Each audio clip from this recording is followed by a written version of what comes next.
งใดละนอดเท่าเจ้าสบายดีบ่ดนแล้วเด้อบ่ได้พอจังได้นอคิดต่อนำตั้งแต่ขาวอยู่กำคำเก่าๆยังฝังจิตแต่ว่าในชีวิตอ้ายบ่ลืมในมือนั้นมีความฝันอันเหนียวแน่นคำมาฟอแอนแฟน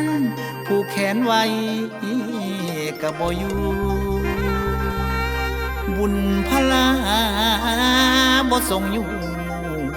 บ่สู้คำลำน้ำชายอุกไกลเด้หนอมีข่าว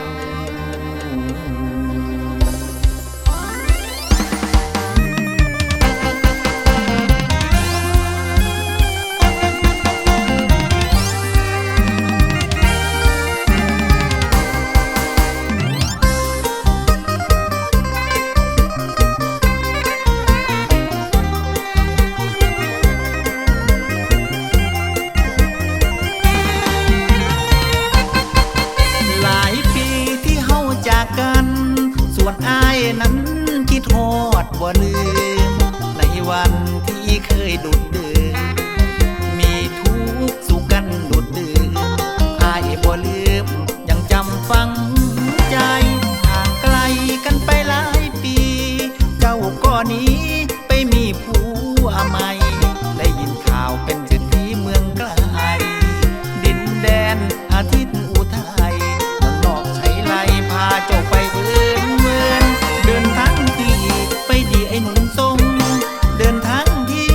ได้ดีไอ้หนุ่มทรงอ้ายยังคงคิดพอน้องเมียเข้ามาเล่าถามป้าห้องตามคือดังตามความคิดมาสะกิดหัวใจให้คิดไปแต่น้ำเจ้าสู่เก่าเมียเข้าเมียหลังอดีตเคยพังยังฝังในใจเหตุผลความจนคำคอสองเฮานี่เนาะไปต่อบ่ได้แยกทางลาร้างกันไปเริ่มต้นใหม่สู่เส้นชัยงามอยากถามติดตามถึงความเคลื่อนไหวเจ้าเป็นจังใดแม้ไกลใจก็ยังห่วงคิดถึงเสมอ